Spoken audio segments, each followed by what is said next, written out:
Good morning प्यारे विद्यार्थियों, स्वागत है अपने सत्यकेतु डिफेंस एकेडमी के लाइव सेशन में। प्यारे विद्यार्थियों, हम लोग जो है इस सेशन में अपने कुछ इंपॉर्टेंट 15 क्वेश्चंस करेंगे, जिसका एनालिसिस जो है आप स्वयं जो है वो कर सकते हैं। अपने इस 15 क्वेश्चंस का जो उद्देश्य जो है ये आपका एनालिसिस करना है कि आपने जो है वो कितना अच्छा पढ़ा है और कितना अभी जो है वो पढ़ना बाकी है। इसलिए अपने इस सेशन को और जो हम सेशन में अपने जो कुल 15 क्वेश्चंस मैं बताऊंगा, जो अपने एग्ज़ाम में भी जो है वो 15 क्वेश्चंस ही आते हैं, तो वैसे ही क्वेश्चन आपको मिलेंगे, इम्पोर्टेंट क्वेश्चंस मिलेंगे। इसलिए आप इन क्वेश्चनों को देखो और अपने लाइव क्लासेस में हो तो अपने कमेंट बॉक्स में आंसर दो। अगर लाइव नहीं देख करके ऑफलाइन क्लासेस में देख रहे हो तो आप जो है अपने कमेंट बॉक्स में भी आंसर देना, तो मैं वहाँ पर भी आपको आंसर दूंगा, बराबर। ओके, तो प्यारे विद्यार्थियों, आज की क्लास का जो अपना जो पहला क्वेश्चन है वो इस प्रकार से है। जैव विकास को सर्वप्रथम जो है वो किसने समझाया था? जैव विकास को सर्वप्रथम किसने समझाया था? ऑप्शन है अपने ए नंबर ऑप्शन है न्यूटन, बी नंबर ऑप्शन है डार्विन, सी नंबर है आइंस्टाइन एंड डी नंबर है लेमार्क। तो प्यारे विद्यार्थियों, जल्दी से इस क्वेश्चन का आंसर जो है अपने कमेंट बॉक्स में दो। देखते हैं, Gaju Bana, okay, M S Chaudhary, Ritesh Raj army, बहुत अच्छा।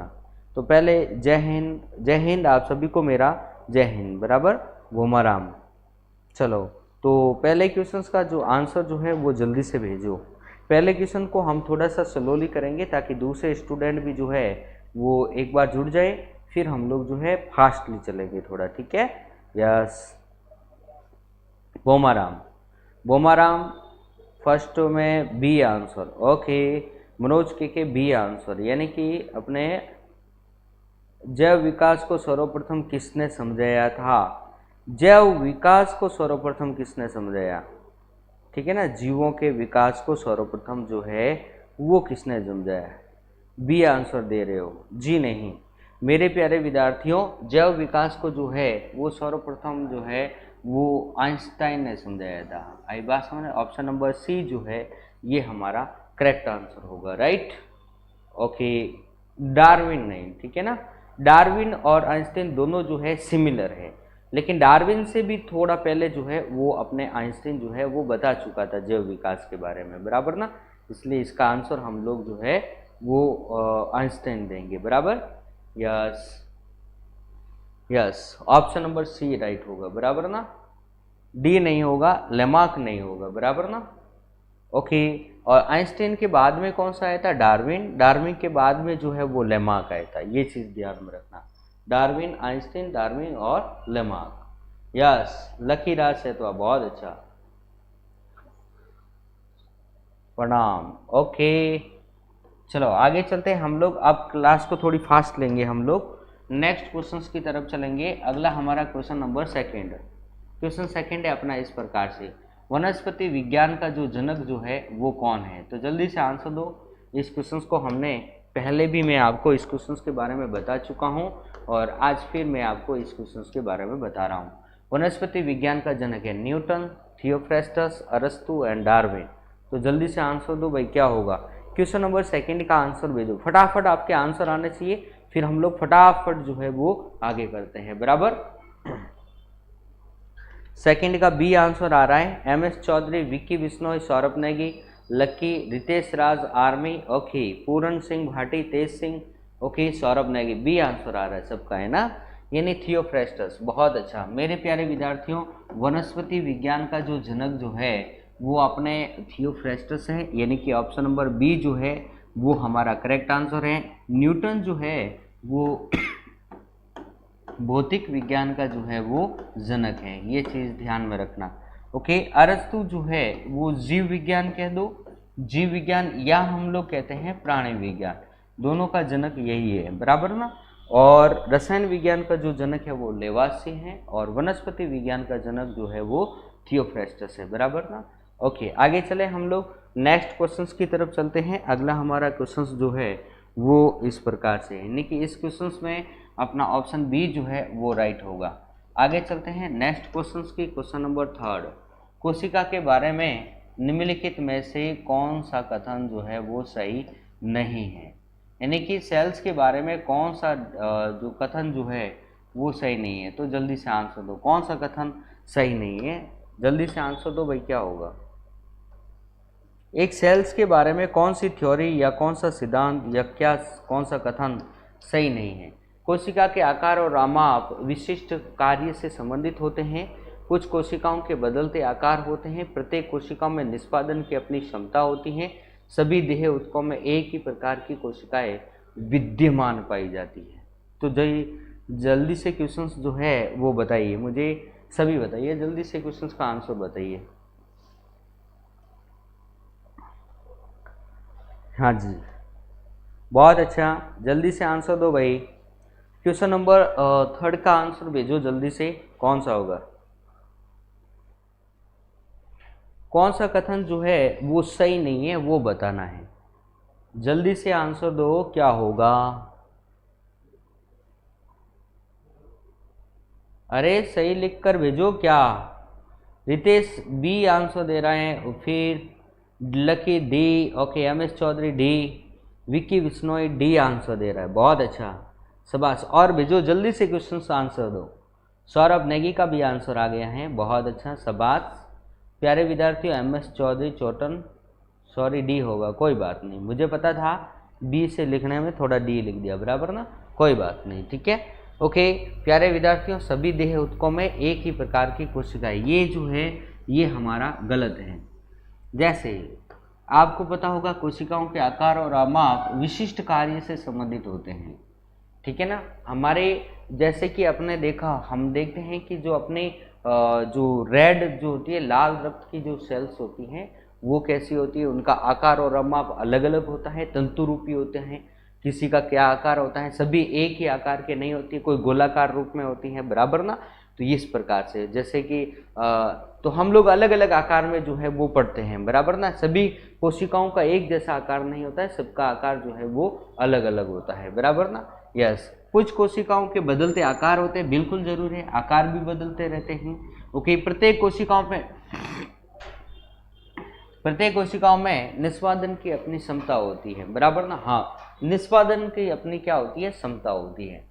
और डी ऑप्शन लास्ट अपने पास में है कि सभी देह ऊतकों में एक ही प्रकार की कोशिकाएं पाई जाती है। सभी देह ऊतकों में मतलब कि अपने पूरे संपूर्ण शरीर में जो है वो एक ही प्रकार की कोशिकाएं विद्यमान होती है, जी नहीं। मस्तिष्क में अलग होती है, अपने हार्ट में अलग होती है, अपनी बॉडी के प्रत्येक पार्ट में जो है वो अलग अलग प्रकार की पाई जाती है। रक्त में अलग प्रकार की होती है, उसका आकार माप अलग होता है, बराबर ना।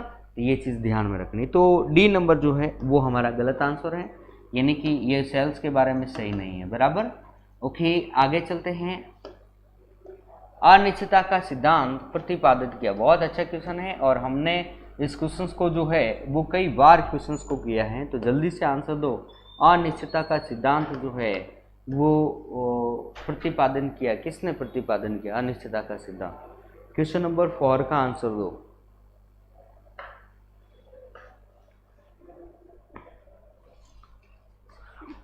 क्वेश्चन नंबर 4 का आंसर दो, यस। प्राकृतिक विज्ञान का जनक, ओके, ए लकी राजेश। 4th में जो है वो डी आंसर आ रहा है, डी पाउली। अनिश्चितता का सिद्धांत किसने दिया, D answer, what. Vicky Bishnoi B answer. Ritesh Raj army, अरे क्या आंसर दे रहे हो, पहले लिखो, डी दे रहे हो कि बी दे रहे हो, अच्छा डी फॉर डॉग दे रहे हो, ऐसा मत करो रे, शायद बी की जगह आप लोग डी लिख रहे हो, ऐसा मत करो, हाँ जी। तो मेरे प्यारे विद्यार्थियों, इसका सही आंसर जो है वो अपना कौन सा है, जल्दी से आंसर दो भाई, क्या होगा, हाँ पहले आप बताओ, ओके, बहुत अच्छा। तो प्यारे विद्यार्थियों, हमने प्रकाश में जो है वो पढ़ा है अनिश्चितता का सिद्धांत। प्रकाश की अनिश्चितता का सिद्धांत जो है वो हाइजेनबर्ग ने दिया है। अरे बी नंबर ऑप्शन राइट है, डी नंबर मत करो, ठीक है ना, बी नंबर हाइजेनबर्ग। अनिश्चितता का सिद्धांत जो है वो हाइजेनबर्ग ने दिया है। चलो आगे चलते हैं, नेक्स्ट क्वेश्चंस की तरफ चलेंगे। अगला हमारा क्वेश्चन नंबर 5 नंबर क्वेश्चन है, कारों, ट्रकों तथा बसों में प्रयुक्त शीशे की बैटरियों में कौन सा अम्ल प्रयुक्त होता है। तो जल्दी से आंसर दो, कौन सा अम्ल जो है वो प्रयुक्त होगा। कारों, ट्रकों तथा बसों में प्रयुक्त शीशे की बैटरियों में कौन सा अम्ल प्रयुक्त होता है। हाइड्रोक्लोरिक अम्ल, HCl, सल्फ्यूरिक अम्ल, नाइट्रिक अम्ल या फॉस्फोरिक अम्ल। तो जल्दी से आंसर दो, क्या होगा। HCl या सल्फ्यूरिक अम्ल या H2SO4 HNO3, क्या होगा। जल्दी से आंसर दो भाई, क्या होगा। ओके, HCl होगा, H2SO4 होगा, HNO3 होगा या फिर फॉस्फोरिक अम्ल होगा, PnSO4।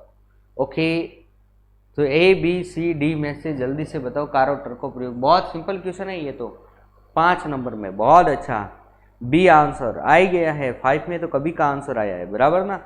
ओके, सल्फ्यूरिक अम्ल होगा, बराबर, H2SO4। यस, इसमें सोचने वाले भी विषय की बात नहीं है, यानी कि बी नंबर ऑप्शन अपना एकदम करेक्ट होगा, H2SO4। ये चीज ध्यान में रखना है, बराबर, H2SO4। यस, नेक्स्ट आगे की तरफ चलते हैं। क्वेश्चन नंबर 6, पोटेशियम का लैटिन नाम क्या है। तो जल्दी से आंसर दो। बहुत अच्छा क्वेश्चन है, इस क्वेश्चन को कोई गलत नहीं करेगा। मैंने उस दिन ट्रिक भी बताई थी, ध्यान में रखना। पोटेशियम का लैटिन नाम क्या है, तो जल्दी से आंसर दो। क्वेश्चन नंबर 6 नंबर क्वेश्चन का आंसर भेजो भाई, क्या होगा। जल्दी से, पोटेशियम का लैटिन नाम क्या है। तो प्यारे विद्यार्थियों, पोटेशियम का जो है वो लैटिन नाम कौन सा होगा, जल्दी से आंसर दो।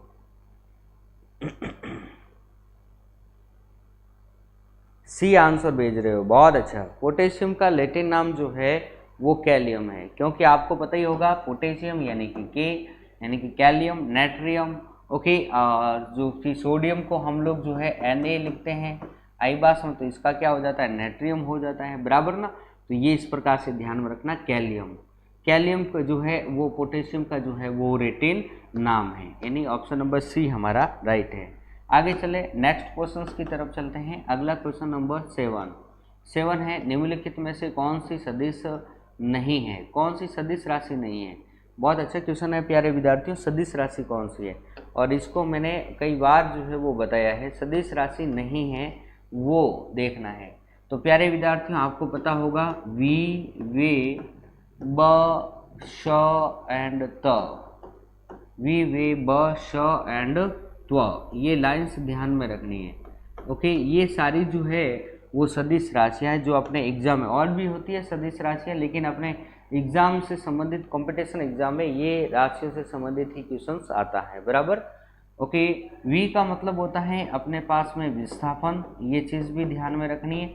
वे का मतलब होता है वेग, और ब का मतलब होता है बल, और श का मतलब होता है संवेग, ये चीज़ भी ध्यान में रखनी है, बराबर। एंड त्व का मतलब होता है त्वरण। ओके यस, तो मेरे प्यारे विद्यार्थियों, विस्थापन, वेग, बल, संवेग और त्वरण ये सदिश राशि है। तो इसमें वेग, संवेग, त्वरण यानी कि ऊर्जा, ये क्या हो जाएगी, अदिश राशि हो जाएगी, बराबर।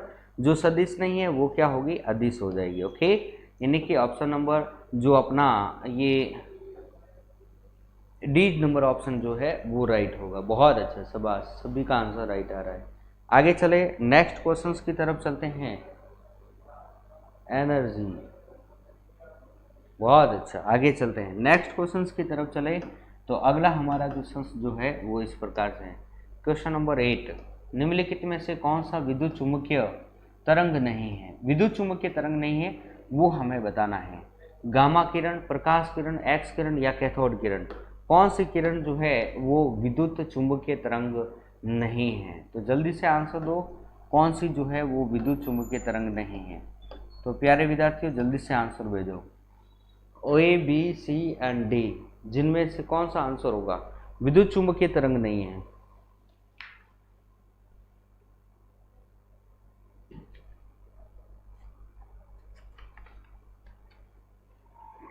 जल्दी से आंसर दो कि विद्युत चुंबकीय तरंग नहीं है, कौन सी नहीं है।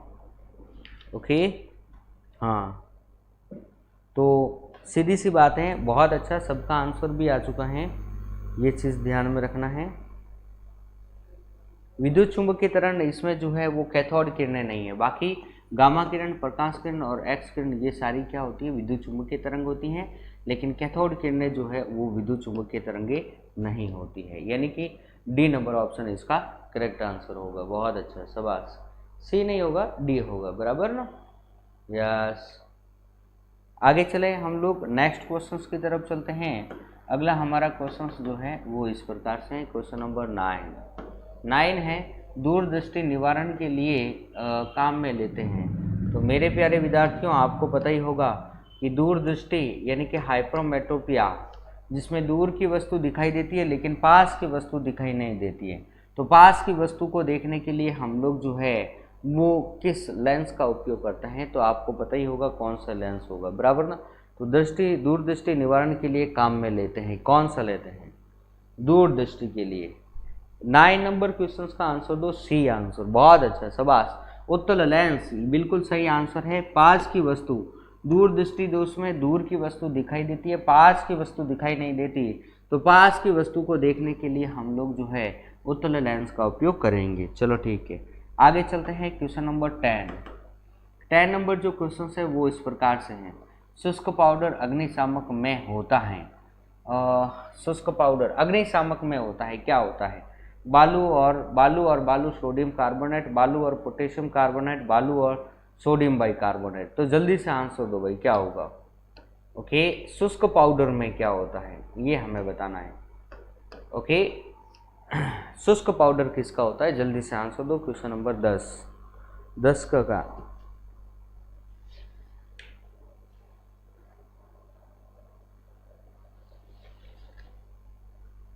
मेरे प्यारे विद्यार्थियों, आपको पता होगा कि अग्निशामक यंत्र जो होता है, इसमें से जो गैस निकलती है, इस गैस का नाम है अपने CO2 गैस होती है।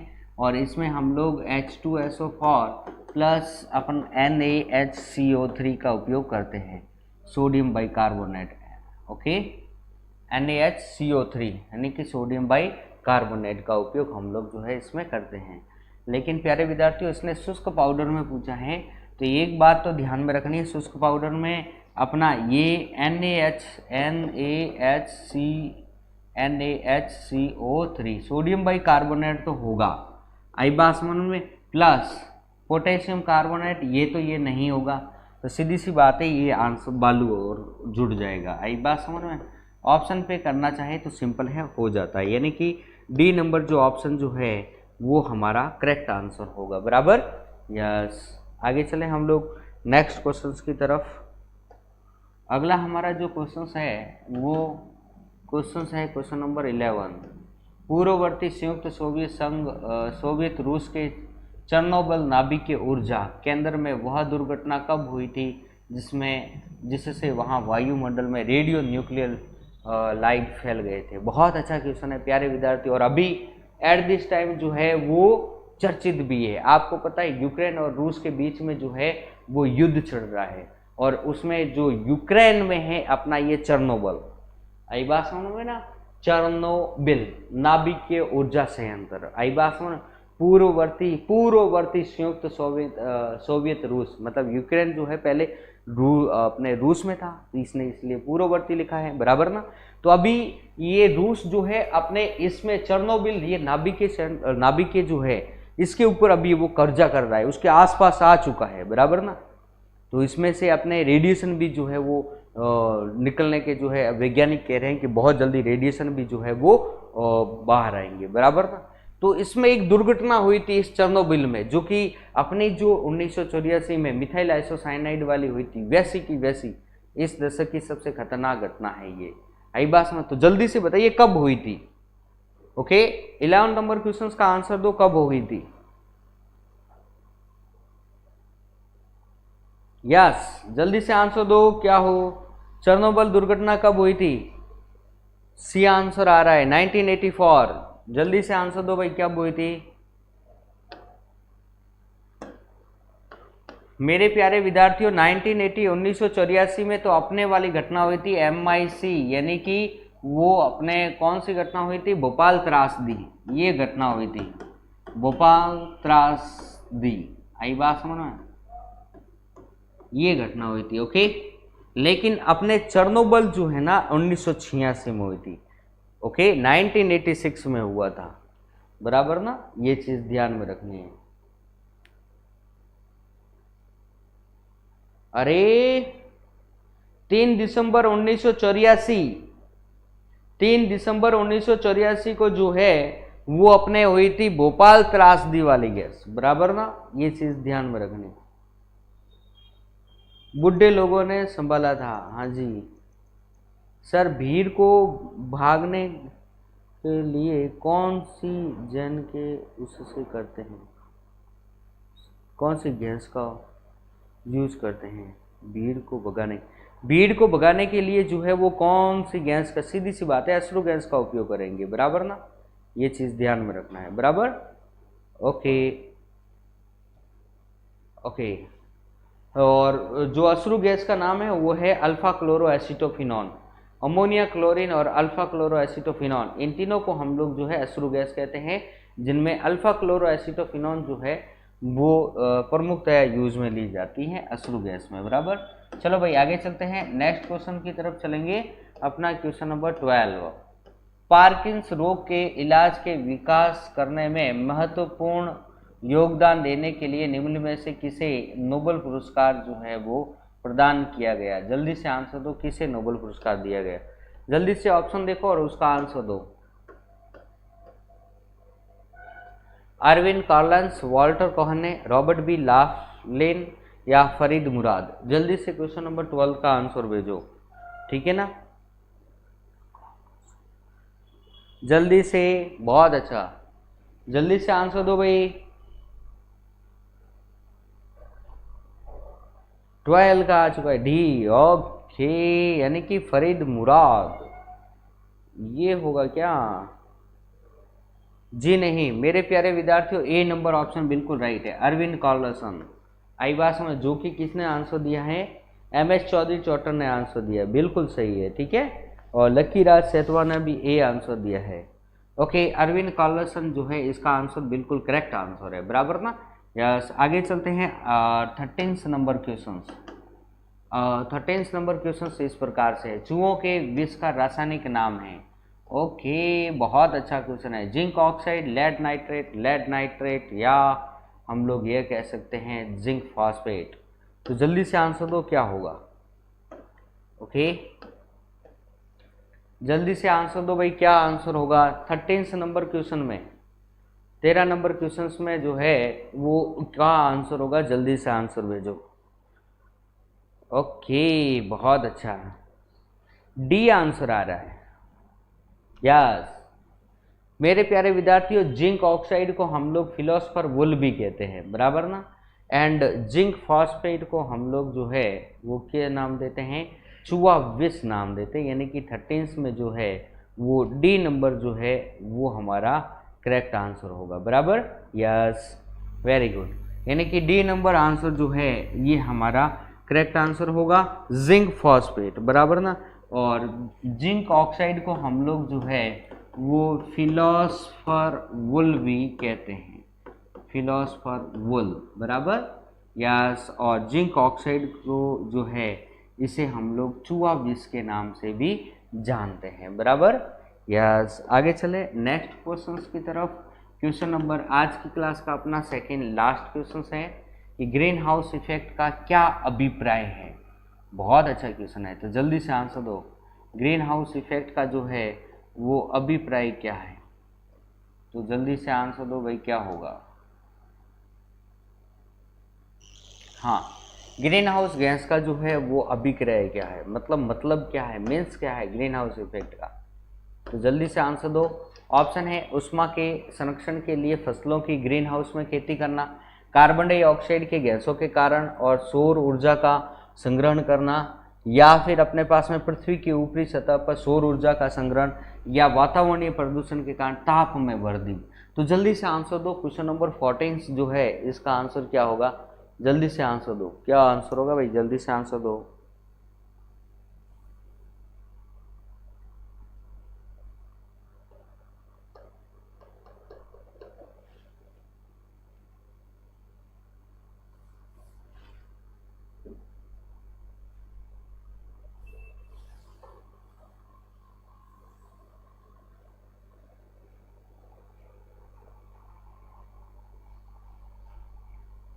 बहुत अच्छा, ग्रीन हाउस गैस का जल्दी से आंसर दो भाई, क्या होगा?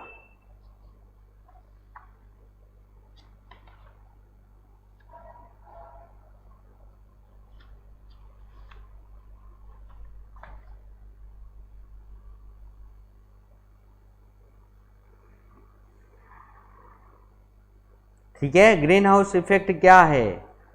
ऊष्मा के संरक्षण के लिए फसलों की ग्रीन हाउस में खेती जी नहीं, बीन ए तो हो गई नहीं। कार्बन डाइऑक्साइड गैसों के कारण और सौर ऊर्जा का संग्रहण ये हो सकता है। पृथ्वी की ऊपरी सतह पर सौर ऊर्जा का संग्रहण जी नहीं। वातावरणीय प्रदूषण के कारण तापमान है जी नहीं। वातावरणीय प्रदूषण के कारण ताप में वृद्धि, ये ताप में वृद्धि वातावरणीय प्रदूषण के कारण, और ऑप्शन बी एंड डी दोनों में से कुछ भी हो सकता है, बराबर ना। अब हम लोग ये चीज देखते हैं क्या होगा। तो मेरे प्यारे विद्यार्थियों, वातावरणीय प्रदूषण के कारण तापमान में वृद्धि को ही तो हम लोग क्या बोलते हैं, अपने बोलेंगे ग्रीन हाउस इफेक्ट कहेंगे। आई बात समझ में? यानी डी नंबर ऑप्शन जो है वो हमारा बिल्कुल सही है। ठीक है, सौर ऊर्जा का संग्रहण, कार्बन डाइऑक्साइड और गैसों के कारण सौर ऊर्जा का संग्रहण जी नहीं। ओके, तो आगे चलते हैं। क्वेश्चन नंबर हम लोग आज की क्लास का अपना लास्ट एंड फाइनल क्वेश्चन है, क्वेश्चन नंबर 15। निम्न में से कौन पौधा ग्रह प्रभाव पर ज्यादा असर डालता है? अभी अभी हमने पढ़ा था, अब लो यहाँ आ गया आंसर। जल्दी से आंसर दो, क्या होगा? पौधा ग्रह प्रभाव कह दो, ग्रीन हाउस इफेक्ट कह दो, ग्लोबल वार्मिंग कह दो, जो कि ताप में वृद्धि का कारण होता है। तो जल्दी से आंसर दो। तापमान में वृद्धि को हम लोग जो है वो कहते हैं, बराबर ना। तापमान में वृद्धि को हम लोग ग्लोबल वार्मिंग कहते हैं, और या पौधाग्रह प्रभाव कहते हैं, या ग्रीन हाउस इफेक्ट कहते हैं। आपको बताना है कि पौधाग्रह प्रभाव या ग्रीन हाउस इफेक्ट या ग्लोबल वार्मिंग के लिए जो है वो कौन सी गैस जो होती है वो इफेक्टिव होती है या प्रभावित करती है, बराबर ना। ओके प्यारे विद्यार्थियों, तो जल्दी से क्वेश्चंस का आंसर भेजो, क्या होगा? जल्दी से क्वेश्चंस का आंसर भेजो भाई, जल्दी से, शाबाश, वेरी गुड। सी आंसर आ रहा है, बहुत अच्छा। कम से लाइक कर दो रे से।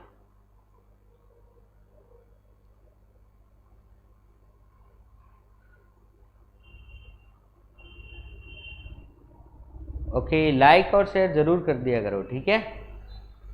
ओके, ठीक है।